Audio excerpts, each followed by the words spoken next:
मैंने किसी छोटे दज्जाल के बारे में कहा तो उन्हें बड़ी लग गई थी। आज की तकरीर फिर वो सुन रहा होगा। साहब मैं कहता हूँ अस्सलामु अलैकुम वरहमतुल्लाहि ताला वबरकातुहू। उम्मीद है कि आप सब खैरियत वाफ़ियत से होंगे। तो आज हम लेकर आए हैं मुफ्ती सलमान ज़हरी साहब के इस वीडियो को। आप इस वीडियो को ज़रूर देखिए, आपको बातें समझ में आएगा कि इस्लाम के बारे में जो मुफ्ती सलमान ज़हरी साहब जो बातें बताते हैं, चाहे वो किसी भी ताल्लुक़ से हो, कोई भी मसले के बारे में हो, तो आप इस वीडियो को ज़रूर देखिए और अपने दोस्तों तक ज़रूर शेयर करें ताकि वो भी इस वीडियो को ज़रूर देखें। तो आइए सबसे पहले हम मुफ्ती साहब के इस वीडियो को देखें। मैंने किसी छोटे दज्जाल के बारे में कहा तो उन्हें बड़ी लग गई थी। आज की तकरीर फिर वो सुन रहा होगा। साहब मैं कहता हूँ, मुझे उन्होंने मैसेज में कहा है, गोश्त खोर मौलाना, गोश्त खोर मौलाना, गोश्त खाते हैं और स्टेजों पर चिल्लाते हैं। मैंने जवाब में कहा, अल्लाह का बड़ा शुक्र है गोबर खोर तो नहीं है। अल्लाह का बड़ा शुक्र है हम गोबर को कोहे नूर कहने वाले तो नहीं हैं। अल्लाह ने दूध पीने वाली कौम में पैदा किया है, पेशाब पीने वाली में नहीं। नारे तकबीर, नारे रिसालत, नारे हैदरी।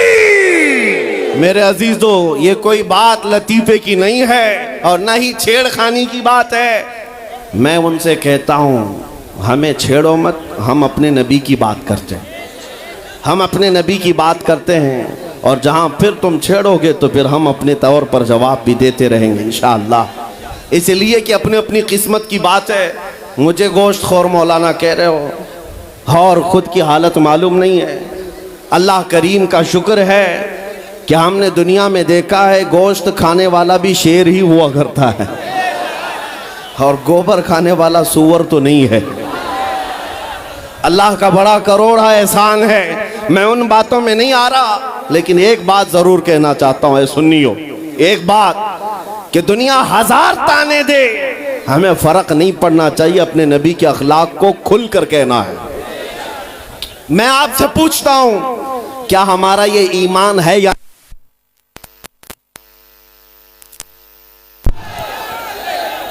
हेलो हेलो, हमारा ये ईमान है या नहीं कि मेरा खुदा सच्चा है, बेशक हमारा नबी सच्चा है, हमारा दीन सच्चा है, कुरान सच्चा है। जब तुम्हारा यकीन है कि मेरा खुदा सच्चा, मेरा दीन सच्चा, मेरा कुरान सच्चा, मेरा नबी सच्चा, तो फिर मेरे अजीजों सर झुकाकर नहीं, सर उठाकर जियो। बेशक सुभान अल्लाह। और तुम्हें हुजूर अकरम सल्लल्लाहु ताला अलैहि वसल्लम के अखलाक पर कभी शर्म नहीं आनी चाहिए। कोई टोपी पर, कोई दाढ़ी पर ताने मारता है तो उसको नजरअंदाज करो, इसलिए कि मरने के बाद इस कीड़े को मुंह नहीं दिखाना है, आमिना के लाल को मुंह दिखाना है। ताना देता है तो देकर मर जाएगा। हमें फर्क नहीं पड़ता, हमारे लिबास से जलते हो तो और जलो, मरो, इसलिए कि जिसकी किस्मत में यहाँ भी जलना वहाँ भी जलना। और अल्हम्दुलिल्लाह सुन्नियों की किस्मत में यहाँ भी खुशियाँ हैं, वहाँ भी खुशियाँ। हम यहाँ पर हुजूर पाक का जिक्र कर रहे हैं और खुशहाल हैं, अल्हम्दुलिल्लाह खुशहाल हैं, इसलिए कि मुझे पता है हमारी हैसियत क्या है।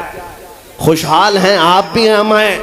ये छोटी मोटी शिकायतें तो सब करते हैं आप, कि बीमारी है, घर में खाना पानी नहीं है, धंधा नहीं चल रहा है, बिजनेस नहीं चल रहा है, सब लॉस में है, जॉब नहीं है, सब शिकायतें तुम्हारी है, हमें पता है।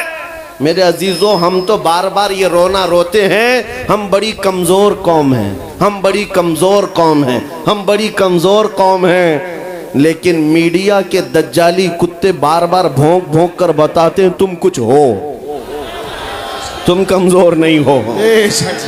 24 घंटे हम पर डिबेट होता है कि नहीं होता है? कुल मिलाकर हम पर ही डिबेट। अरे मियाँ, यहाँ तो इलेक्शन भी कैंपेनिंग के लिए हम हैं। हमारे मुद्दे को लेकर के ही सबको लड़ाना है, सबके दरमियान। मैं आपसे ये कहता हूँ, ये बातें यूं ही नहीं, वो बार बार तुम्हें भौंक कर बता रहे हैं तुम कुछ हो, लेकिन तुम कहते हो नहीं मैं कुछ नहीं हूँ। हम कमजोर हैं, वो कहते हैं नहीं कमजोर नहीं, तुम कुछ हो।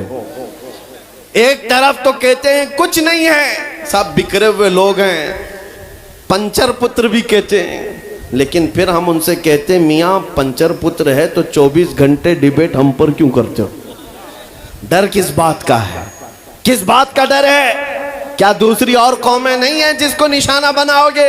अरे 70 कौमें मौजूद हैं, लेकिन हमें पता है तुम्हारी आंखों में अगर कोई चुभता है तो गुलाम मुस्तफ़ा ही है, इसलिए कि उन्हें भी तारीख पता है। ये अगर निकल पड़े हैं सहरा से बगैर चप्पल के, पैबंद लगे कपड़ों से, तो कैसर और किसरा को भी धूल चटा सकते हैं।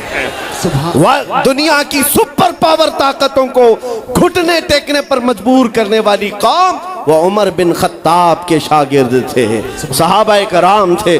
दुनिया को तारीख पता है कि ये जिस दिन पढ़ने लग गए खालिद बिन वलीद को, जिस दिन ये पढ़ने लग गए सलाहुद्दीन अय्यूबी को, जिस दिन इनको कोई कहने लग गया कि तुम्हारा कोई शिहाबुद्दीन गौरी भी था, तुम्हारा कोई औरंगजेब भी था, तो फिर ये मुर्दा और मुरझाई हुई कौम दोबारा उठने लग गई तो अच्छे अच्छों की नींद हराम हो सकती है। इसीलिए कहा जाता है मुसलमानों के मोहल्ले में नशा बांटो, मुसलमानों को नशा करवाओ। नशा बेचने वाले यही, नशा करने वाले यही, इसलिए कि ये जब तक नशा में रहेंगे हम सुकून से रहेंगे, और जिस दिन ये उठ गए तो दूसरों के सुकून के लाले पड़ जाएंगे। इसलिए मेरे अजीजों, मैं तुम्हें बेदार करने के लिए आया हूं और दुनिया की नजरों में खटकता रहूंगा, लेकिन मेरे पास जितना भी वक्त मौजूद है मैं खामोश नहीं रहूंगा इंशाअल्लाहुल अज़ीज़। कल को भी अगर मेरी फांसी हो जाए मुझे इस बात की परवाह नहीं है, दुनिया से जाएंगे। हमारे एक के मर जाने के बाद उन कुत्तों से कहता हूं कि इसको ये मत समझ लेना कि इस्लाम खत्म हो जाएगा। मुझ जैसे 1000 कट भी जाएं तब भी हम नारा यही लगाएंगे, इस्लाम जिंदा होता है हर करबला के बाद। नारे तकबीर। तो जैसा कि आपने मुफ्ती सलमान अज़हरी साहब की इस वीडियो को देखा कि किस तरह ये इस्लाम के बारे में, दीन के बारे में, कुरान के बारे में, नौजवानों को किस तरह रहना चाहिए, या फिर किसी भी मसले के ताल्लुक़ से क्यों ना हो, जो भी बातें बताई हैं उन तमाम बातों में आपको क्या सही लगा हो, आप इस वीडियो में ज़रूर कमेंट करें और आप मेरे इस वीडियो को ज़रूर शेयर करें अपने दोस्तों तक, और मेरे इस चैनल को ज़रूर सब्सक्राइब करें।